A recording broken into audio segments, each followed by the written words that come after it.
อน้อมเกล้าถวายอาลัยสมเด็จพระพันปีหลวงพระแม่แห่งแผ่นดินผู้ทรงเมตตาเหนือเกล้า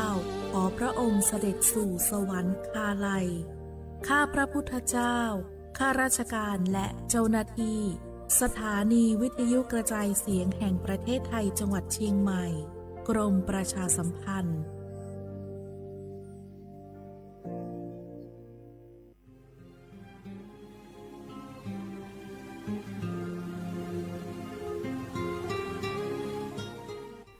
This is a moment of profound grief for the Kingdom of Thailand.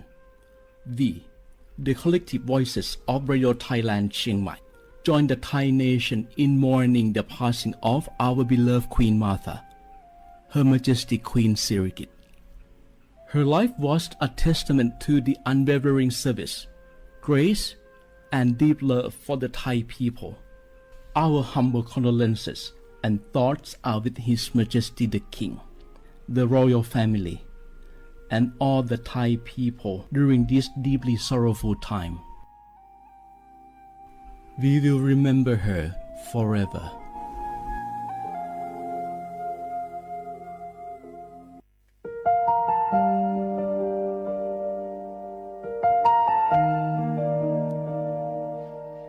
Ý trọng mong mua kỹ tàu xa cứ nạ văn giữa thái tàu thi dùa tàu cho bấy suốt lâu chây lâu lúc suốt tàu xa lông đầu bấy hãy nên mong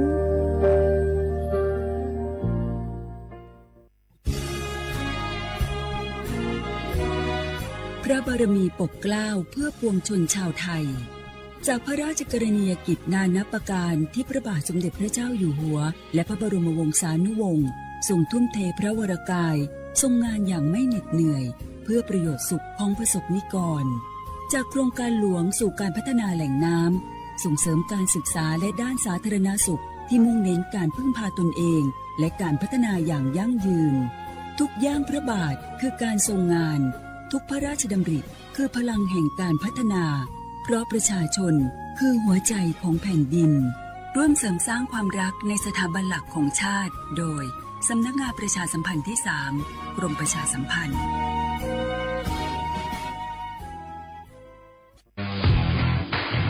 รัฐบาลไทยประกาศสงครามสแกมเมอร์รัฐบาลจึงได้ประกาศสงครามกับสแกมเมอร์ในฐานะที่สแกมเมอร์เป็นวาระแห่งชาติและในวันนี้ผมก็ได้ใช้โอกาสนี้มารายงานความคืบหน้าและเน้นย้ำถึงสิ่งที่เราต้องร่วมกันทำต่อไปรัฐบาลได้จัดตั้งคณะกรรมการอำนวยการป้องกันและปราบปรามอาชญากรรมทางเทคโนโลยีขึ้นมาโดยมีผมเป็นประธานด้วยตนเองเพื่อให้ทุกหน่วยงานทำงานไปในทิศทางเดียวกันเราได้มีการลงนามบันทึกความเข้าใจระหว่าง 15 หน่วยงานหลักทั้งภาครัฐและภาคเอกชนตลอดจนสถาบันการเงินเพื่ออุดช่องโหว่ทางการเงินและตัดเส้นทางเงินของกระบวนการอาชญากรรมเหล่านี้ให้สิ้นซากรวมพลังคนไทยต้านภัยสแกมเมอร์นายอนุทินชาญวีรกูลนายกรัฐมนตรี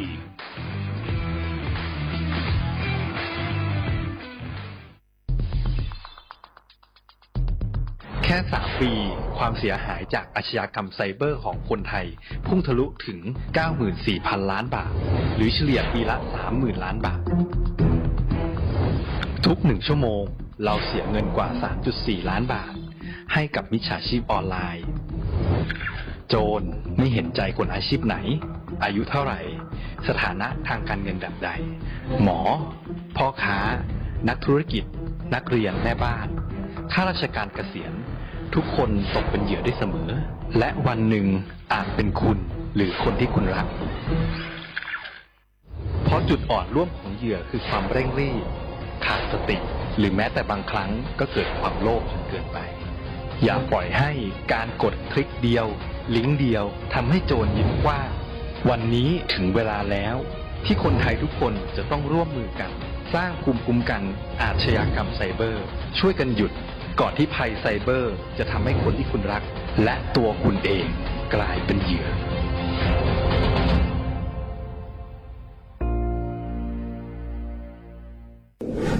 ใน ช่วงนี้หลายพื้นที่ของประเทศไทยอากาศหนาวเย็นอย่างต่อเนื่องโดยเฉพาะยอดดอยและยอดภูประชาชนอาจเสี่ยงต่อโรคและภัยสุขภาพจากอากาศหนาวได้ขอให้ทุกคนเฝ้าระวังโรคที่พบบ่อยในฤดูหนาวได้แก่ไข้หวัดใหญ่ปอดอักเสบโรคอุจจาระร่วงโรคหัดโรคมือเท้าปากรวมทั้งภาวะเจ็บป่วยหรือเสียชีวิตจากอากาศหนาวโดยไม่ทราบสาเหตุโดยเฉพาะผู้ที่ไม่สวมใส่เสื้อผ้ากันหนาวหรือผู้ที่ดื่มสุราเป็นประจำป้องกันง่ายๆเริ่มที่ตัวเราดูแลสุขภาพให้แข็งแรงออกกำลังกายสม่ำเสมอรับประทานอาหารปรุงสุกดื่มน้ำสะอาดล้างมือบ่อยๆไม่ใช้ของส่วนตัวร่วมกับผู้อื่นและหากมีอาการไอจามอย่าลืมสวมหน้ากากอนามัยทุกครั้งขณะอยู่ในที่แออัดที่สำคัญควรรักษาความอบอุ่นเตรียมเสื้อผ้ากันหนาวให้เพียงพองดดื่มเครื่องดื่มแอลกอฮอล์เพื่อความปลอดภัยในช่วงอากาศหนาวนี้ดูแลสุขภาพให้แข็งแรงตลอดช่วงฤดูหนาวนี้กันด้วยนะคะด้วยความปรารถนาดีจากสำนักงานประชาสัมพันธ์ที่ 3 กรมประชาสัมพันธ์จากศาลากลางจังหวัดน่านหลังเก่าพัฒนาสู่การเป็นศูนย์การเรียนรู้นันทศิษย์ป่าคารโดยมูลนิธิรักป่าน่านนับเป็นพระมหากรุณาธิคุณที่สมเด็จพระกนิษฐาธิราชเจ้ากรมสมเด็จพระเทพรัตนราชสุดาสยามบรมราชกุมารีได้พระราชทานนามนันทศิษย์ป่าคารอันหมายถึงอาคารแห่งความรู้ทุกแขนงของจังหวัดน่านภายในประกอบด้วยห้องนิทรรศการเฉลิมพระเกียรติรัชกาลที่ 9 แสดงพระราชประวัติและพระราชกรณียกิจของพระผู้ทรงเป็นพลังแห่งแผ่นดินและต้นแบบของความเพียรรถพระที่นั่งอนุสรณ์แห่งการเสด็จเยี่ยมราษฎรในถิ่นทุรกันดารทั่วทุกภูมิภาคของไทยพิพิธภัณฑ์ศาลากลางจังหวัดน่านความทรงจำของอาคารหลังเก่าและการอนุรักษ์สิ่งสำคัญของเมืองน่านเทคโนโลยีกับมนุษย์จุดประกายความคิดสร้างสรรค์สู่การสร้างนวัตกรรมในอนาคตน่านซิมูเลชันแนวทางจัดการขยะที่ยั่งยืนเพื่อตระหนักถึงผลกระทบต่อสังคมเศรษฐกิจและสิ่งแวดล้อมห้องสมบัติน่านย้อนรอยสู่อดีตและความรุ่งเรืองของนครน่านผ่านเงินตราเครื่องเงินและผ้าทองเปิดให้เข้าชมฟรีไม่มีค่าใช้จ่ายตั้งแต่เวลา 9 นาฬิกาถึง 17 นาฬิกาหยุดทุกวันจันทร์และวันนักขัตฤกษ์มาร่วมอนุรักษ์สืบสานสร้างสรรค์ศิลปะวัฒนธรรมและวิทยาศาสตร์ของเมืองน่านคุณค่าที่น่าภาคภูมิใจ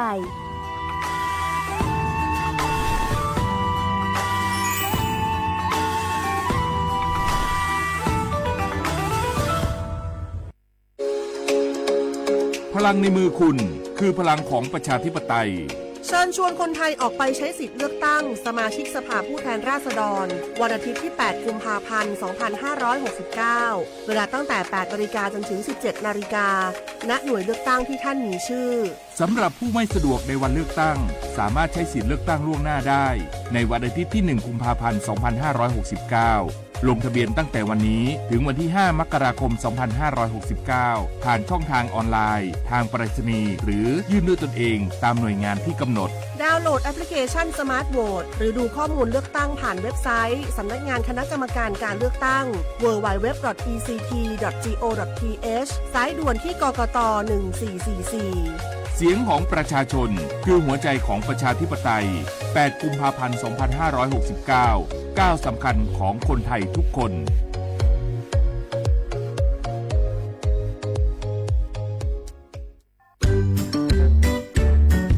รักชาติไทยใส่ใจโลกนี่คำขวัญวันเด็กปีนี้นี่นาแล้วเราจะไปเล่นเต้นเที่ยวที่ไหนกันดีอะมาที่นี่เลยจ้าสถานีวิทยุกระจายเสียงแห่งประเทศไทยจังหวัดเชียงใหม่ขอเชิญน้องๆหนูๆร่วมงานวันเด็กแห่งชาติประจำปี 2569 ในวันเสาร์ที่ 10 มกราคม 2569 เวลาตั้งแต่ 8 โมงเช้าจนถึงเที่ยงกิจกรรมตอบคำถามเล่นเกมลุ้นรับของรางวัลมากมายแล้วพบกันนะคะ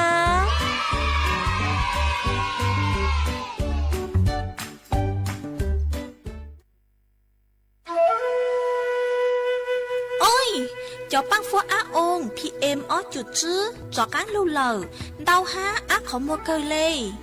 do cơ vì mua kẹt lỡ chứ hà lỡ lông khua khai dạ lo sư lỡ la lỡ tê ua chua mua băng số tờ giang mông chua sông tu thầu cơ cho cán lưu ua tén mèn chua số lờ 就是好了，cứ bấy suốt lờ, yếu tao sức công tê, chót lỡ, lông báo lưu sứ viết thi, khí thải thao tê, muốn lông khoa lưu ơ chí, của nhang, của cư, chót lỡ, muốn lông báo lưu bú cha, ha sư băng tí thái suốt tao cô, do bùn chú khó từ, ha ca chua chó nụ chứ. Phốt chua rong suốt lờ sứ bán chuột ua tàu do sứ công tê chót lỡ bé cha lê tàu phốt chua rong lụ ua bang. Linhถึงหัวใจเนี่ยหอสิทธิบัตรทองจำหัวใจเนี่ยหอสิทธิบัตรทองหลอดสิทธิบัตรไปจมบัตรยันในไทยมวลเล่งบัตรประจำตัวประชาชนก็ไปตูจุดหัวใจคอมอหรือเจ้าใจคอมออย่าลีเจ้าใจคอมอประกันสังคมเจ้าใจคอมอข้าราชการเจ้าใจคอมอพนักงานส่วนท้องถิ่นเจ้าใจคอมอรัฐวิสาหกิจเจ้าใจคอมอองค์การมหาชนเช่นเจ้าใจคอมอข้าราชการการเมืองจะมัวใจเนี่ยเขาเศรษฐิบัตรทองหลอดเศรษฐิบัตรไปจมว่าก็หมดใช้ต่อเขาเว็บไซต์สปสช.แอปพลิเคชันสปสช.ไลน์สปสช.แล้วก็ผู้สอต้องมูลนูเขาสปสช1330เรากู้เต่าเทีย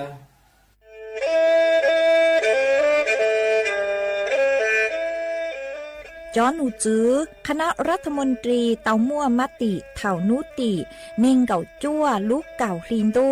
ชงอ้อเช้งจื้อปัวเจ้าเจ้าช่างกัวเล่งมั่งเกล่าเต้งเหม่งสถานะหาสัญชาติจัวจอตัวเน่งกือย่อจัวหูเตเฉอไทยเจ้าเลจู้ใจมาตราเก่าช่างแห่งพระราชบัญญัติคนเข้าเมืองชงอ้อเช้งจื้อปัวเน่งเก่าอ้อจัวจอตัวเน่งกือจึงกังลุงย่อจัวหูเตเฉอไทยเด่นเดลูเหล่าหามั่วทะเบียนประวัติเจ้าเก๋เจ้าใจมั่วเป็นสื่อจีนเต้าเต๋อถอสถานะคนต่างด้าวเข้าเมืองอย่างเจ้าเก๋เจ้าใจเตาหาเจ้าเลจู้ใจมาตราช่างทวิแห่งพระราชบัญญัติสัญชาติชงอ้อเช้งจื้อปัวหยี่จอตัวเองคืออยู่จัวหูเตเฉอไทยคือมั่วเล่งจื้อรอชื่อเล่งหน้าย่อจัวหูทะเบียนประวัติบุคคลคือจื้อมั่วสถานะทางทะเบียนมั่วเป็นสื่อจีนเต้าเต๋อถอสัญชาติไทยเตาย้อนย่อจัวตัวเจ้งกรุงเทพจีนเต้าเต๋อเตาจวนเต๋อสำนักบริหารการทะเบียนกรมการปกครองหวยย้อนย่อจัวหรือลู่เสงจีนเต้าเต๋อถอเตาจวนเต๋อนายอำเภอเจ้าเลขอเชากือยุ่งย่อเจ้าเลนูฮะชื่อเหอราชการภายในนุติเนงเก่าจัวลู่เจ้าลินดูชงอ้อเช้งจื้อปัวเจ้าเจ้าจัว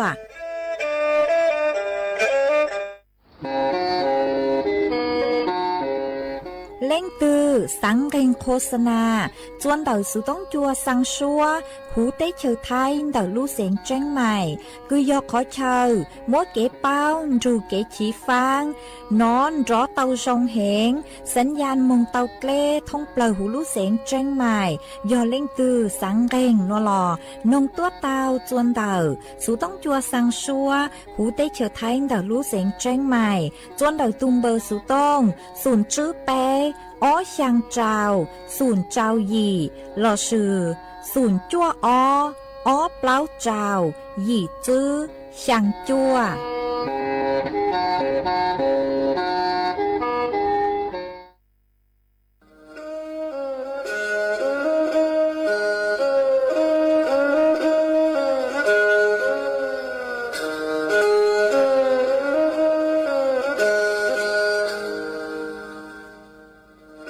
ดาวนัวสูต้องจัวสังชัวหูติเฉาไทยดาวลูกเสียงแจ้งใหม่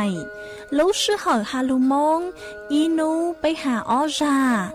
ยังสอนจูไปหาเถ่าชื่อเหอจื้อเต็งจูเจ้าเต็งยังเจ้าดู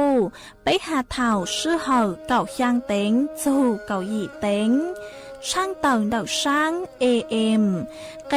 อีเชงเปล่าปัวช่างเจ้าเจ้ากิโลเฮิรตซ์ดาวนัวมงย่อไปลูมงสวดเหล่าชอกังนองเต้า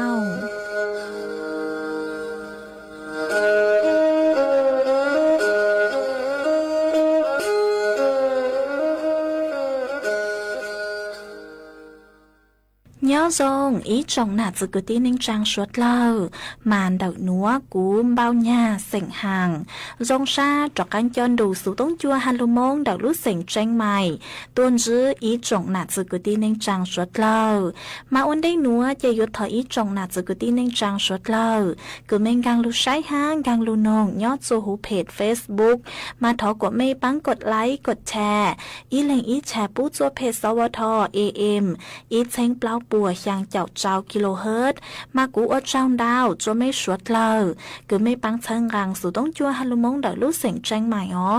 เอนูนัวเจกูหวังฮัจยาชาฮาตาไม่สวดเลยอยู่ลุงดูกูย่ออวบพงยืดเถาปีมองจัวเถาเศร้ามาวันได้หนัวเจกูยัวช่างเต่าจัวไม่สวดเลยเต่าเป้าฮาตานูนัวเจกูจัวกลูกชัวจัวไม่สวดเลยเต่าหนอซื้ออ๋อ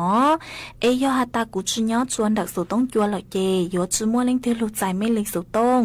ยอฮาตาไม่มัวสู่เจ๋งเจ้งกลางจื้อนัวหล่อไม่ดาวสู่ต้องมองซุนชาไม่เจกูช่างเต่าจัวสวดเลยเต่าเป้าเลยหนัวเอชวนซื้อหนัวเจเป้มองกองกีหล่อใจอัวกีชวนซื้อมองnhớ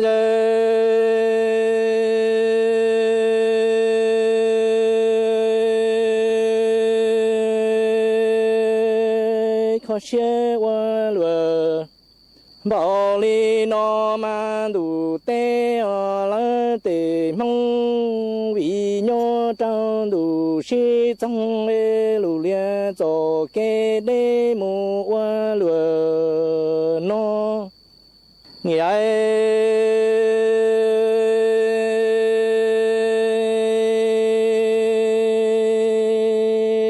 qua cha pon đủ trái u chỉ tu qua đauอยู่lý dân nhô trong dân đủ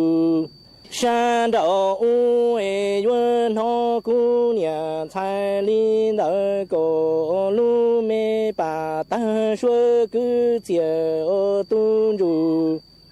đuôi ru phu yuan mua chỉ bà ta xuôi cứ chia hai đó đông đủ đỡ trong bộ ma giờ xuôi lu dân nhà kia yuan qua trong lòng tu lòng xiên cho cả nhỏ chỉ cả xiên xí năng nó đủ mù bỏ trái nó mò nhẹ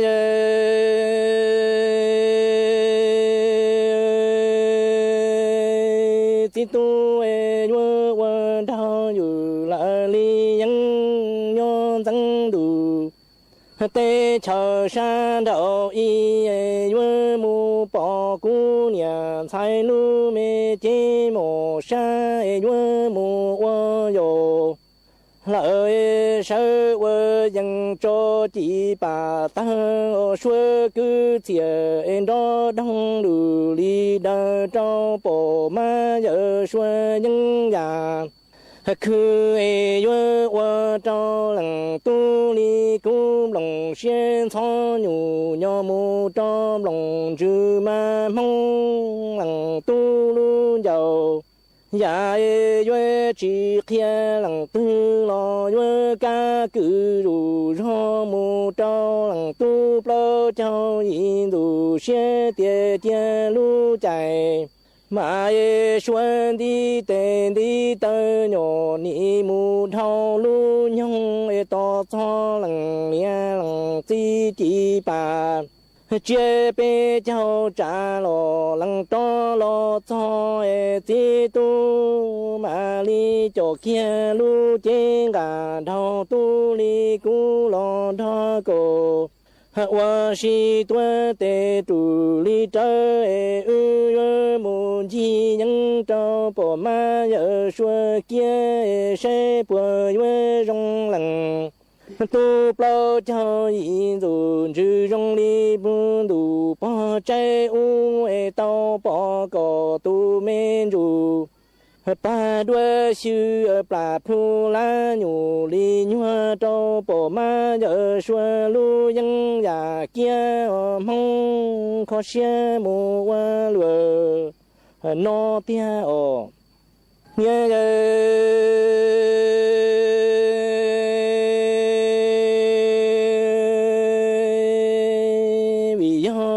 trong đủ thông kê đê ma tê nâng tu thả lu rong đủ trái nó cú tao tặng chạy nhung xuân đi tê đi ta nó ni trong lòng tu đoan chuyện chia mua lu chạy lu nhung chỗ lo mu tặng lu ro trâu nữ lằng nia lằng chi nu bà chia chi tu ma li chỗ kia lu mê trên gà đào tu chia cụ cái nó yue lo đó cổ tua tê tu si li trời yue mu yu khư sẽ chi tu bờ yue rong lằng tu xia ta li du bỏ trái u bỏ bờ tao cho cái mua cổ nhẹ thì nhẹ chua bỏ cổ tu du đuôi luôn thì du phu sơ trơ cho bỏ ma giờ xua lu dân già khư đủ tê la tì nâng tu chế rong mò nhẹ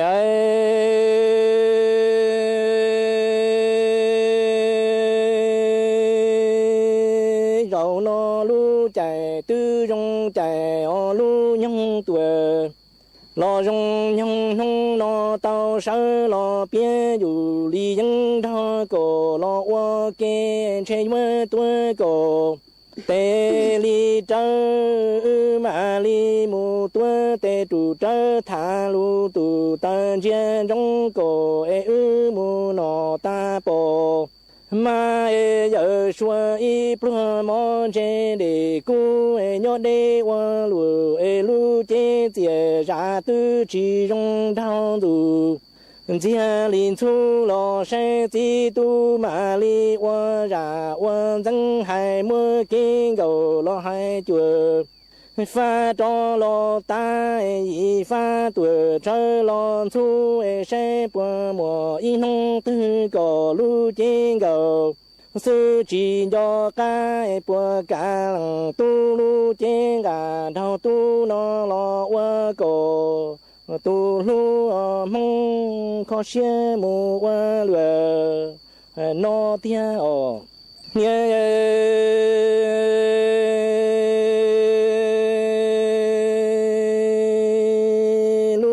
chỉ hở nó rong chạy mong cha tuổi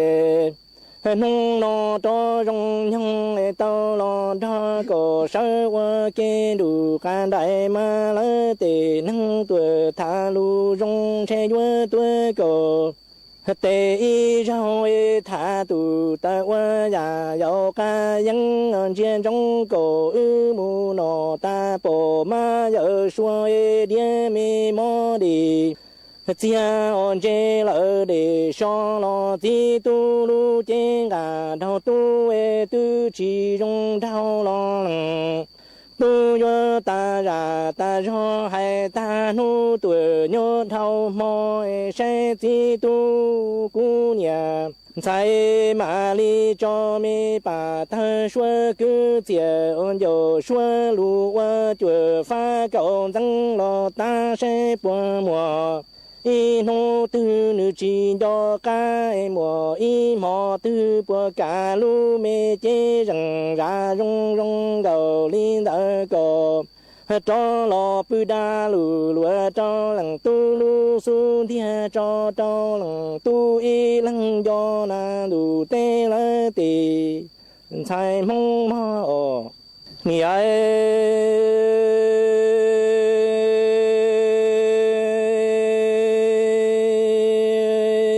khó xe qua lùa nó lỡ tiền thay mong rau nó đồ ta tuổi cho xin tua chi tu chế vua lo mưa min dầu xua cứ thiệt vua lo hai chùa pha y tuổi cậu dân cho lo hao xe bùa vua hao tao cầm lòng xe của thi tuổi lon thọ cú em lòng chữ của thi tuổi sơ thọ pe chi tu ni nhớ đủ thông kê đê lo chia mùa 一农对谁姑娘，财路没见个生儿容容个，领导个不干孤单单个。nhỏ lỡ nhà ở bên thì họ tua lằng tu tê ư mu vơ si ya giàu li những mu di thông plơ nhà mà giờ xua tê ở đủ tê lỡ tê chạy mong khó xe mu vơ lừa li nó tia ở nhớ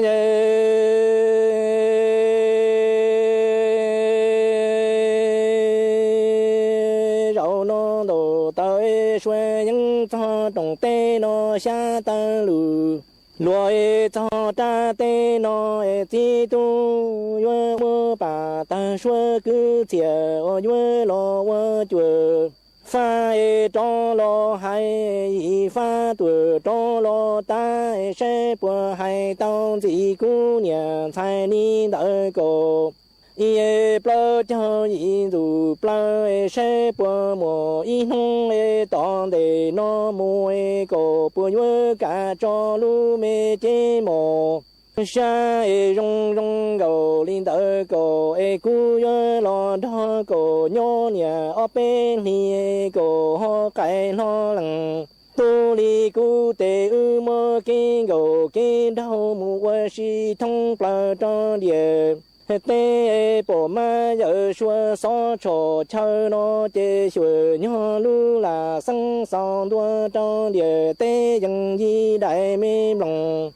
chia nhỏ đủ thông kê đê khó chia qua lửa nó rau nó đồ ta tuổi cho nhỏ cổ chỉ nhẹ cú lo che ở cổ nhẹ cú đi cổ hay rau nó sẽ cổ vô ti lộ lần yue lo hai nhẹ y lo lu li cha trâu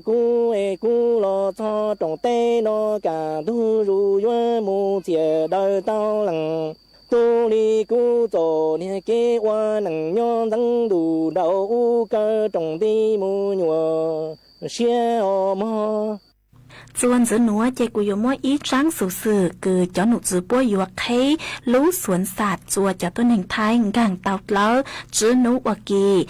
ย้อจัวยงชายงหนัวหนูตีไปเจ้าอีลูกเก่าอ้อลินโดยงอ้อเช้งจื้อปัวเจ้าเจ้ายีจูหนูตีเปล่าลูกอีลินโดยงอ้อเช้งจื้อปัวเจ้าเจ้ายัวหนัวcho lô thẳng dưới ít rộng nạ dưới cứ tí ninh chàng suốt lời tao bao mà cho nụ chứ cứ nhót xuân đờiองค์การสวนสัตว์แห่งประเทศไทยในพระบรมราชูปถัมภ์กูเตาโจเชิงกลางจอนโยบายของกระทรวงทรัพยากรธรรมชาติและสิ่งแวดล้อมมายัวมัวกีจงซาเตาลู่ชงลาวใจต่อลู่ชงชาชงอ้อเช้งจื้อปัวเจ้าเจ้ายั่วจัวอีจงหนาจื้อคือตีนิ่งจางสวดเลยดักจุกีสังคือฮาตาสร้างสุขคนไทยจากใจทอสอมาป้วยจื้อเคิงเกยจอต้นแห่งไทยกึ่งกลางมองช่างดักสวนสัตว์ย้อจัวช่วงเทศกาลวันหยุดเทศกาลปีใหม่หนัวตั้งชอยอดเจ้าขอเชอ5อีลูกโครงการท้องเพลาหูเตเฉอไทยย้อนย้อส่วนดักสวนสัตว์เปิดเขาเขียวสวนสัตว์นครราชสีมาสวนสัตว์เชียงใหม่สวนสัตว์สงขลาสวนสัตว์อุบลราชธานีสวนสัตว์ขอนแก่นห้านดักโครงการโคชอาณาจักรจังหวัดสุรินทร์หมายยอฮาตาเล่งตือกุจุเตาเป้าฮาตาชงช้าชงหนัวยัวมงฉังโจขอตือหนัวเจมั่วเป็นสึกคือยัวมงฉังจวนดักจอสวนสัตว์คือกูหาตังลูหนัวเจกูจัวมั่วจะลุถังคาจัวอีจงหนาจือคือตีนิ่งจังสวดเลิกเตาเป้าเลยหนัวซื้อจวนจือหนัวเจไปสวดเลิกจอกกังมงก่องกีหล่อใส่อวกีจวนจื้อมอง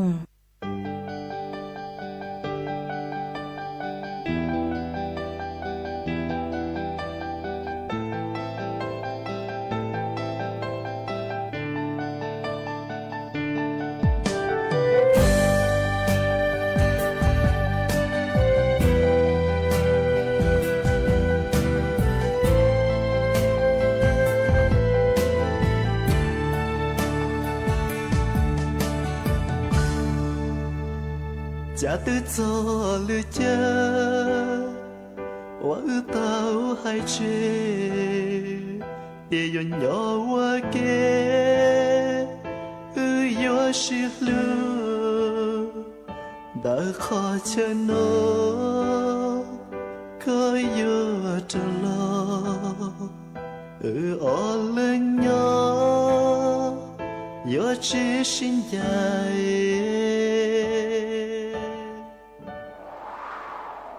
sao nó từ bỏ từ lo đời vô lý cho lưu cho có hai trò cùng nhau nó to sẽ bỏ cả lo trả lo lưu cu lý gia thầu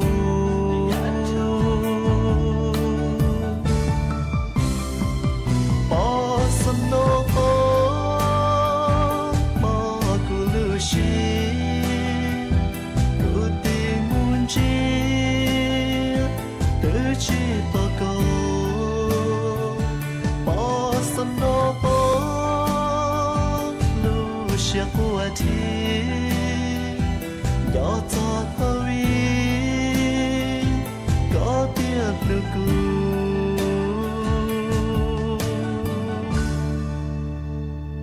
sao nó lo cho nó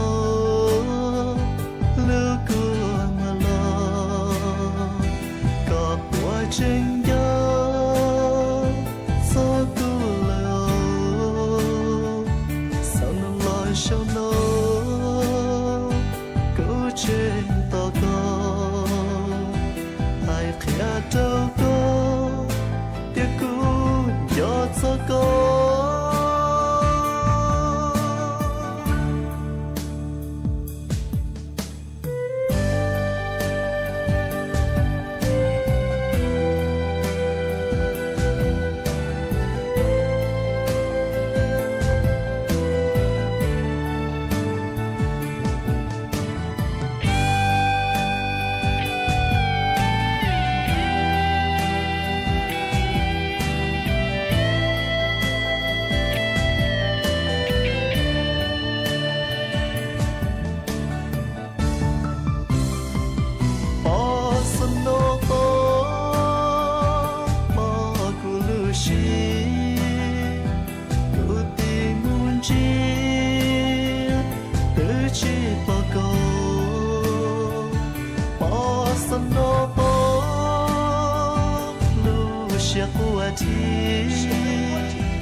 nhỏ cho hơi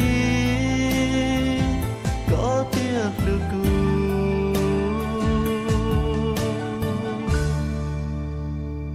sao nó lo cho nó lưu cu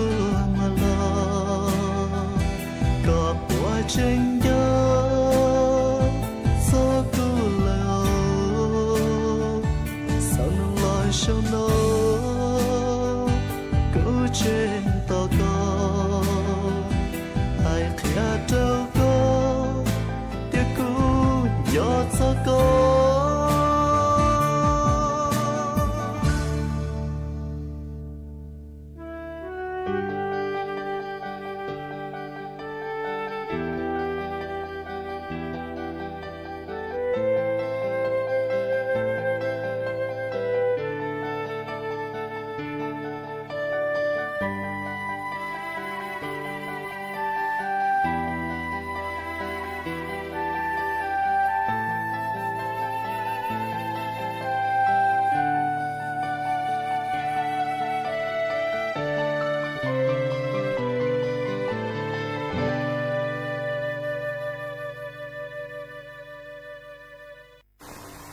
我家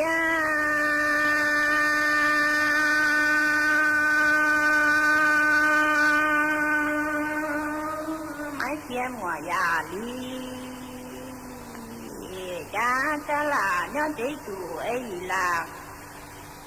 nhớ tin đồng này mấy kia mùa cầu lý quan cầu nhớ cha là lý nhớ sang những ngày kia là cái lý lý tại đôi mấy kia mùa già lý là cứ có tiền mong trong hoa cái gì mong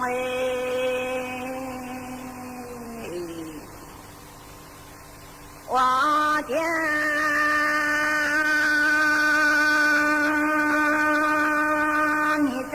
nhớ tí chủ ấy là nhớ tí ta ta là lìa yo là thế lìa tan đua mấy tiền mỏ ya lìa là bùi có ta là lìa tề niệm bóng la ni wa cha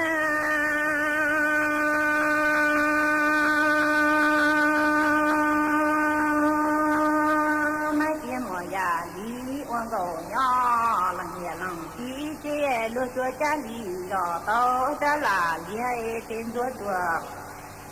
tê sơ khâu hay không được khâu tê chi nhà mấy chia mỏng gầu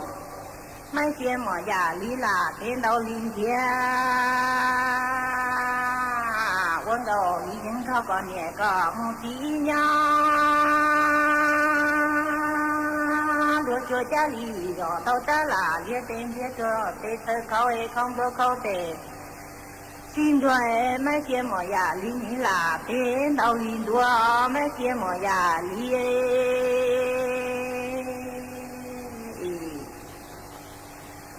hoa cha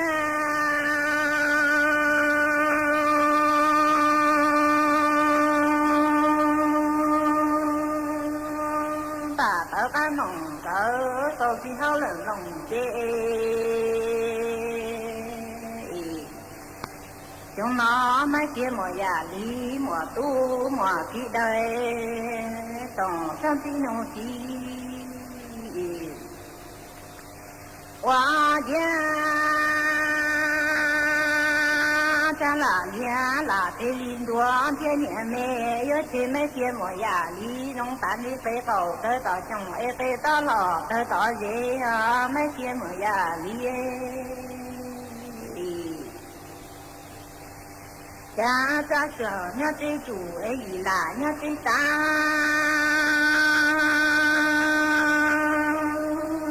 đứa chúa cha cha là biết tên công của tí sơ khâu ấy không được khâu ta tệ tin đuôi trong nó đứa chúa cha lì rõ tao cha là lia dòng liên liệt xin lấy na cái yêu chú lưu tiên đủ sở linh để tàn đường gò các ruột cả y tế sở thế cha sa mi lúa chua cha lì đỏ tao cha là liên dòng để liên lọ xin lấy cho ô đứa chết hơi củ bao có tài chỉ đường gò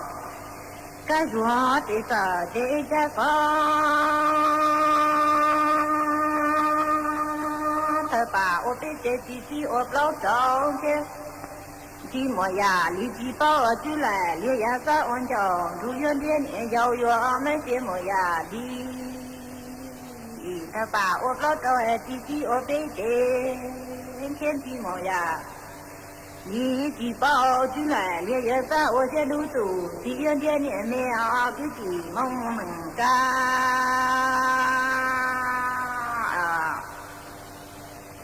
hoa cha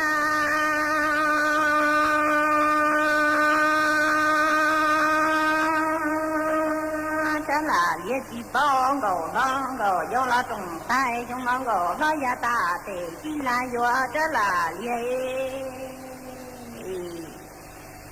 chỉ năng nó đó là ye chỉ bong trong non gò do la trồng xuôi gò nó ya ta tề chỉ lúa cứ chỉ mong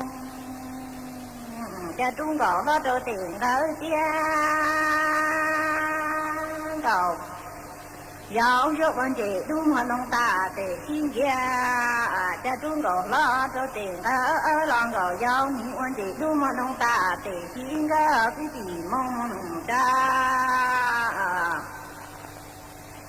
quá cha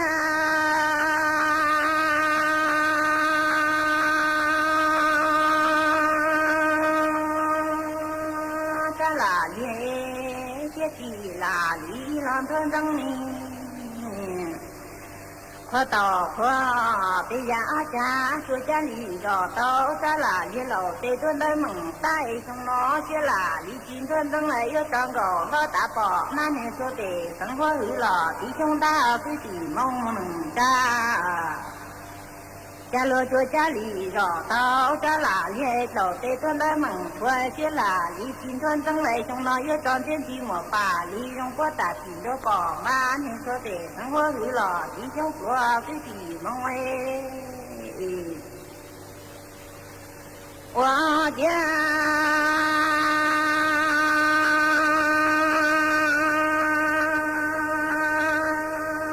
哪里个有功劳有钱，我且都做，今天你要来路，只要路个懂得干的，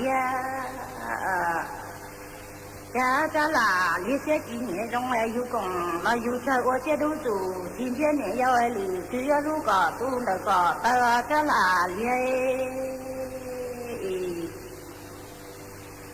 我家。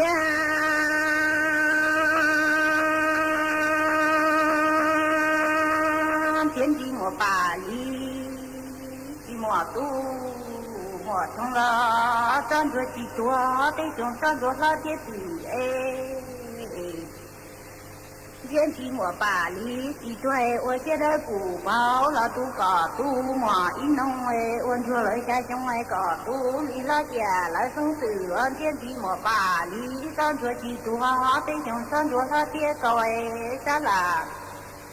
也这几年中完天寂寞巴黎，我觉得不包了都搞都为我说到现家乡来搞都离了家来生老些吧，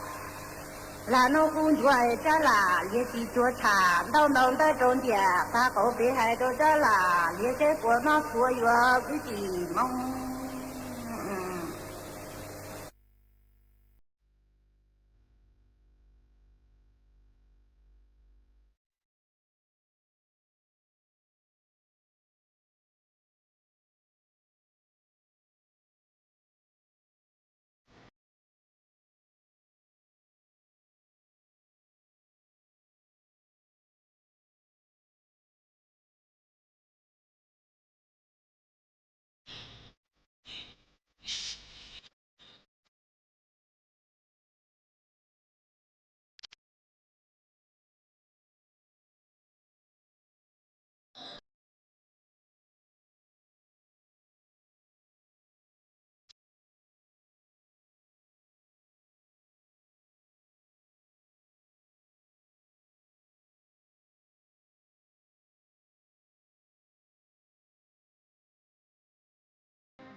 Cho cơ chiều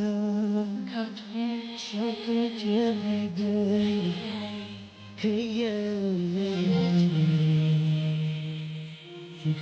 ly theo lời chỉ phút cây xa từng thấy sai tiếng lên tay đã cả đi buồn giờ có nhà itu nengo chaleco itu nengo moqueno itu nengo yo chipo Quiero la tú, quiero el amor que tú quieras como quiero y chico que sea entonces hay tiempo de te da calle cuando cambia y tu negocio leco y tu nego moqueno y tu nego yo chipo quiero la tú Giờ là một cái điều kiện đã không mơ baby.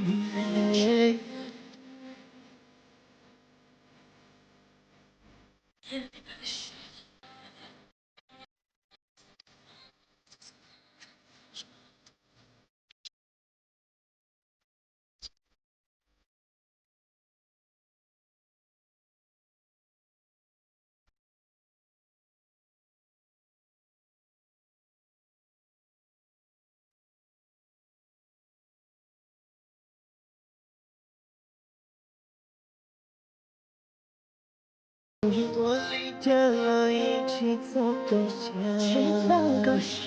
隔壁山野路的对大家也不走个天。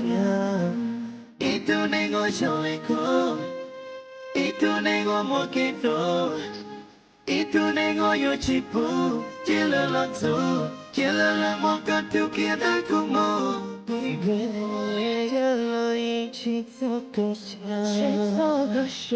隔壁山野路的对大家也不走个天。Itu nego chaleko, itu nego moketo. Itu nego yo chipu, chila lanzo, chila la moka tu kita kumo, baby.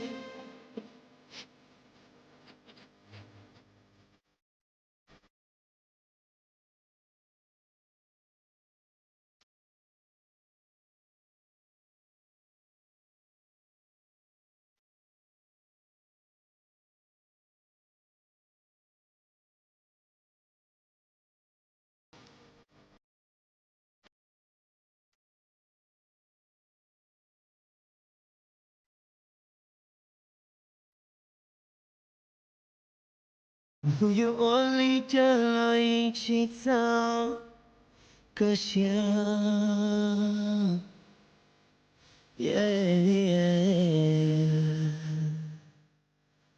Vì không nhớ cậu không nhớ cậu, vì không nhớ cậu không nhớ cậu, vì không nhớ cậu không nhớ cậu. Eu con yo, eu con yo con, eu con yo, eu con yo con.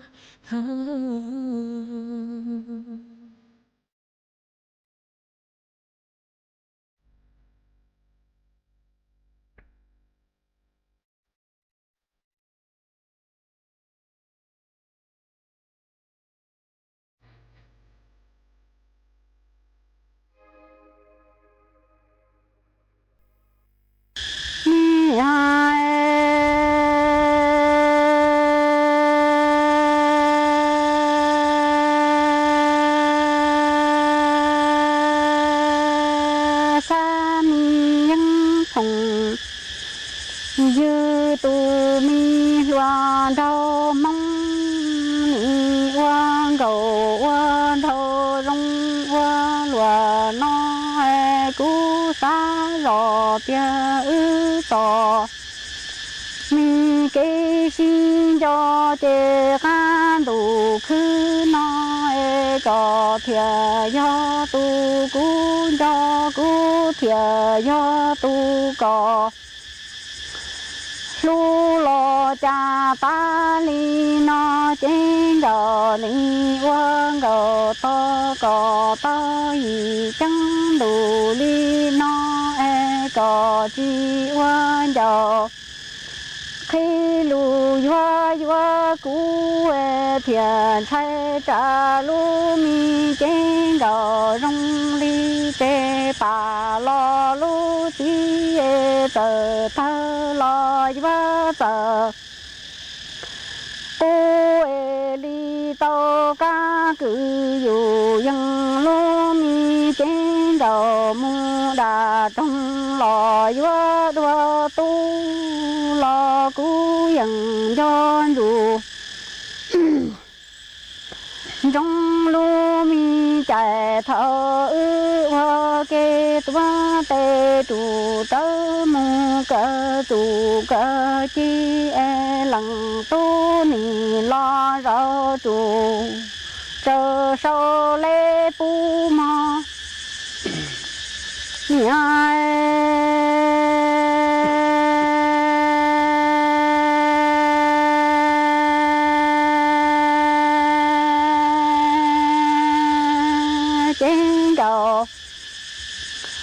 nó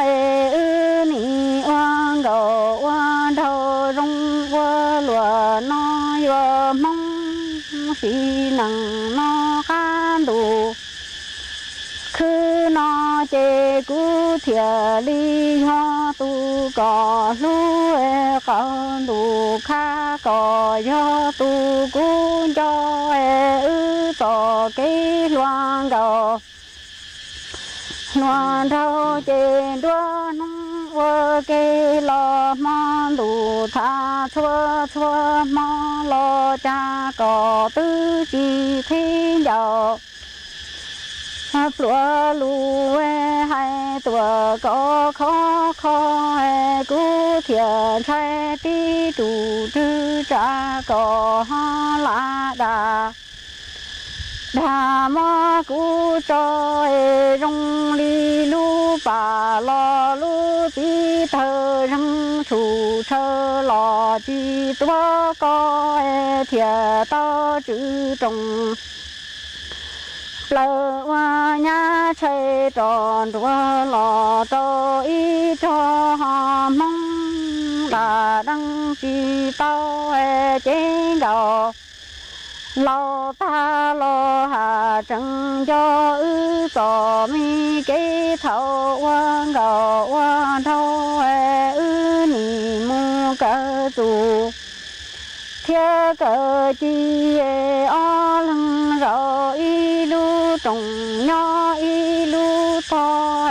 tỏ kế rong cú lò trăng cho xuân tho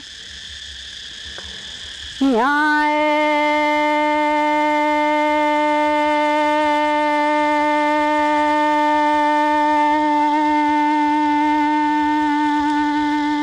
ni quang gầu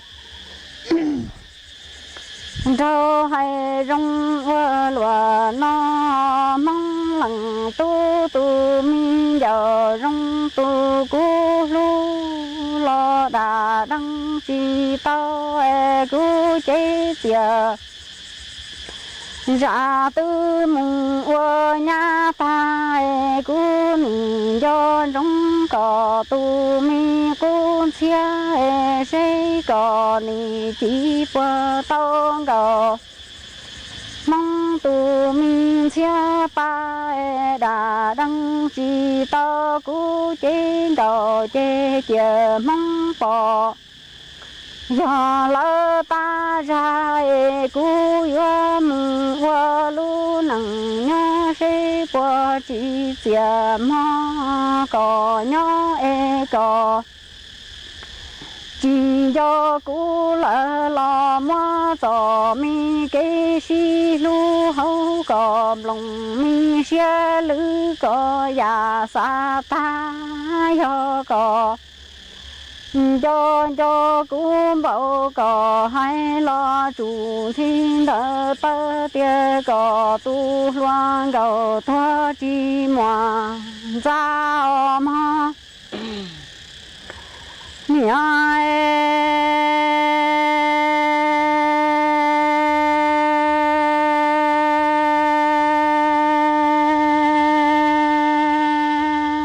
chế chia ra lâu tan thô mong xì mi nằng nói cú chế đầu chế do mong bò tua lúa xây mong ua nằng chế do tàu tu xe lò ua xe đấy do rong tia ua gầu quan thầu nhớ chế đã đua giàu sư đua chế lo lu mi chế xìa ra lâu ta nì ua chi tao ra tư còn cho cú lo có mà xa tia cho mi kế cho chế rong đi để mà lâu ya tí chủ trời chúa trôn dây mong xì nằng nó tu có xiên thô tia có xa dân tu mi loan gầu thua thầu y chế lu mi chế đà chu thua tư chi mà lấy chế đó bằng đó đó xia qua lúa nó sâu xin địa tê lu chi chẳng ai đã đăng chi tao tao mà xia qua lúa lo sư chế đó đó có bự chế đó lo đó cú đăng ê cú nhận cho có trả thiết chua là có hăng lo qua xiên đây ê chia cú mà mung tu cú sai to có tu ê sẽ ư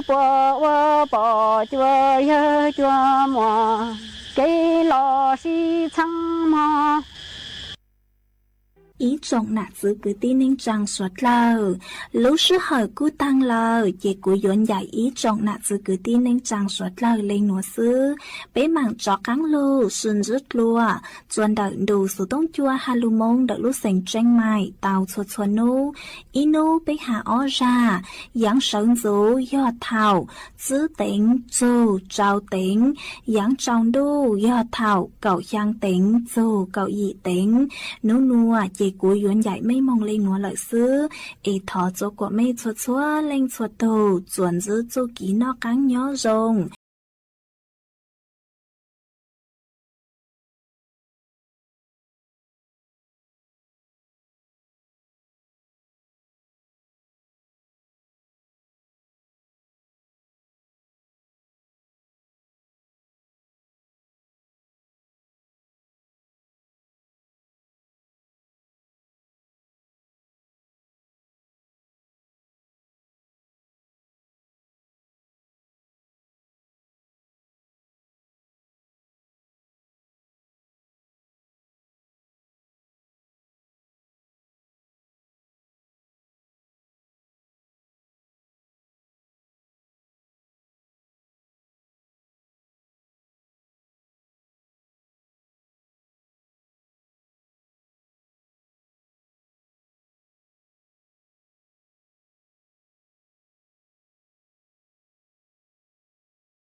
สถานีวิทยุกระจายเสียงแห่งประเทศไทยและเครือข่ายทั่วประเทศเสนอข่าวต้นชั่วโมง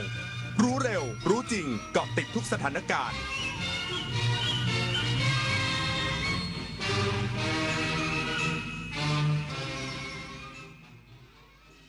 รับฟังข่าวต้นชั่วโมง 6 นาฬิกากับอรัญญาชมชื่นกรมป้องกันและบรรเทาสาธารณภัยเน้นย้ำมาตรการป้องกันอุบัติเหตุช่วงเทศกาลปีใหม่อีกสักครู่กลับมาติดตามรายละเอียดค่ะเมื่อปีเก่ากำลังจะผ่านไปและปีใหม่กำลังจะเข้ามาให้ทุกความเหนื่อยล้ากลายเป็นพลังให้ทุกความหวังกลายเป็นความจริงเริ่มต้นปีใหม่ด้วยรอยยิ้มความสุข และกำลังใจดีๆจากคนรอบข้าง สวัสดีปีใหม่อยากให้ปีนี้เป็นปีที่ดีที่สุดของคุณและคนที่คุณรัก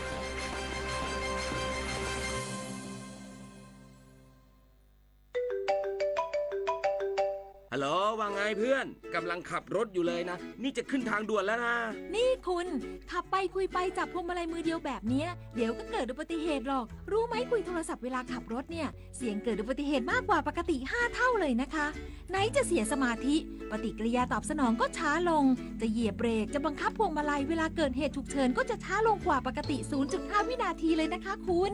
อุ๊ยจ้าเลิกแล้วต่อไปนี้ขับรถจะไม่คุยโทรศัพท์แล้วจ้าแสนอาลัยสมเด็จพระพันปีหลวงไทยทั้งปวงหมองหม่นกลร่ำให้ พระผู้เสด็จสู่ฟ้าสวรรคาลัยแนบดวงใจตามพระบาททุกชาติภพปวงประชาน้อมสำนึกในพระมหากรุณาธิคุณเป็นล้นพ้นอันหาที่สุดมิได้ข้าพระพุทธเจ้าคณะผู้บริหารข้าราชการและเจ้าหน้าที่สถานีวิทยุกระจายเสียงแห่งประเทศไทยกรมประชาสัมพันธ์วิพ่อขับรถมาตั้งนานแม่นึกได้อะไรอีกล่ะแม่ ก็พ่อน่ะสิเช็คลมยางเช็คก้อนน้ำเช็คเบรกเช็คเครื่องยนต์และที่สำคัญเช็คตัวเองด้วยง่วงไหมเนี่ยง่วงไหมพ่อโอ้โหแม่ไม่ต้องห่วงหรอกพ่อน่ะเช็คครบทุกอย่างหายห่วงดีมากจ้ะแต่ยังไงแม่ก็จะช่วยพ่อดูทางนะจ้าแหมพูดตลอดทางเลยเนี่ยนะก่อนออกเดินทางทุกครั้งอย่าลืมตรวจเช็คเครื่องยนต์นะครับกรมป้องกันและบรรเทาสาธารณภัยเน้นย้ำมาตรการป้องกันอุบัติเหตุช่วงเทศกาลปีใหม่และสร้างการมีส่วนร่วมของทุกภาคส่วนเพื่อควบคุมและลดปัจจัยเสี่ยงการเกิดอุบัติเหตุทางถนนนายธีรพัฒน์ คัชมาศอธิบดีกรมป้องกันและบรรเทาสาธารณภัยหรือปภ.กล่าวว่าที่ประชุมกองอำนวยการป้องกันและบรรเทาสาธารณภัยกลางหรือกอปพก.ได้เน้นย้ำมาตรการป้องกันอุบัติเหตุทางถนนช่วงเทศกาลปีใหม่ 2569 เพื่อสร้างความปลอดภัยให้กับประชาชนโดยกำชับจังหวัดให้ใช้กลไกของศูนย์อำนวยการความปลอดภัยทางถนนจังหวัดเป็นศูนย์กลางในการประสานและเชื่อมโยงการแก้ปัญหาอุบัติเหตุทางถนนร่วมกับอำเภอองค์กรปกครองส่วนท้องถิ่นและหน่วยงานภาคีเครือข่ายในพื้นที่ดูแลความปลอดภัยของประชาชนโดยเฉพาะช่วงควบคุมเข้มข้น7วันระหว่างวันที่30ธันวาคม2568ถึง5มกราคม2569พร้อมเน้นสร้างการมีส่วนร่วมของทุกภาคส่วนเพื่อควบคุมและลดปัจจัยเสี่ยงการเกิดอุบัติเหตุทางถนนทางด้านคนถนนยานพาหนะและสิ่งแวดล้อมให้เหลือน้อยที่สุดทั้งนี้หน่วยงานที่เกี่ยวข้องจะนำมาตรการ5ด้านคือด้านการบริหารจัดการด้านลดปัจจัยเสี่ยงด้านถนนและสภาพแวดล้อมด้านลดปัจจัยเสี่ยงด้านยานพาหนะด้านผู้ใช้รถใช้ถนนอย่างปลอดภัยด้านการช่วยเหลือหลังเกิดอุบัติเหตุไปปฏิบัติเพื่อให้การป้องกันและลด